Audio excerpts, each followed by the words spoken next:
মাজন এই লোকটা 5টা রুটি 2টা ডিম। আপনার 110টি হয়েছে, 110টি দেন। 110টি হয়েছে, আমার কাছে তো টিয়া নাই। টিয়া নাই মানে? আপনি কি মজা করতেছেন? নাস্তা খাইছেন, বিল দেন। সত্যি আমার কাছে টিয়া নাই। আরে আজব লোক তো, টিয়া যেহেতু নাই ওই তা আপনি হোটেলে খাইতেছেন গেল্লিগা। অনেক খিদা লাগছে যে, এই কারণে। মানলাম আপনার খিদা লাগছে এই কারণে খাইছেন, তো আপনি একটা রুটি খাইতেন, খাইছেন তো 5টা রুটি 2টা ডিম। আর আপনার ব্যবসার দেখে তো বোঝা যাইতেছে না যে আপনার লগে টিয়া নাই।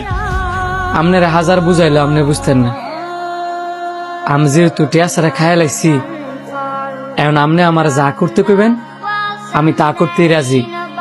কেমনটা লাগে? আপনি কোনো কিছু করতেইব না, আপনি টিয়া দিয়া পরেন তো যান। আমার কাছে নাই, এখন আপনার আমি করতে দিব। মাজন হ্যাঁ যে তুই টিয়া দিয়ে তো না, হ্যাঁ দিয়া কাজ করান। থালা বাসন মুড়াই তার বানি। আমি ভাই গ্রামের ফোলা, সব পারি। যাও যাই থালা বাসন মাজোগা। হ্যাঁ রে জয়, হ্যাঁ কাম গুলো দেয় দে।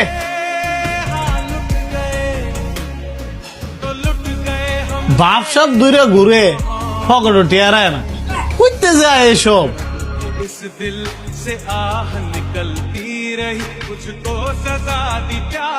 ভাই রাত তো হইল, এখন কি আমি যাইতে পারি?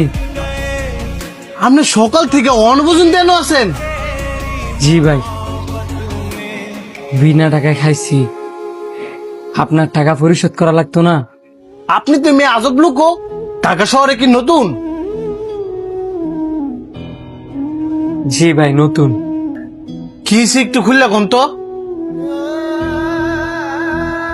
আমি ভাই গরিব ঘরের সন্তান,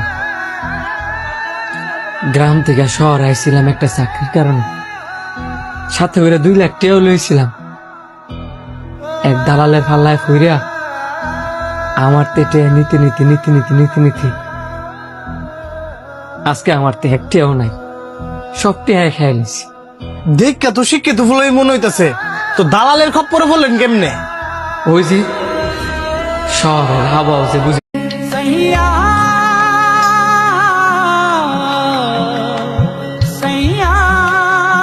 মাজন এই লোকটা 5টা রুটি 2টা ডিম। আপনার 110টি হয়েছে, 110টি দেন। 110টি হয়েছে, আমার কাছে তো টিয়া নাই। টিয়া নাই মানে? আপনি কি মজা করতেছেন? নাস্তা খাইছেন, বিল দেন। সত্যি আমার কাছে টিয়া নাই।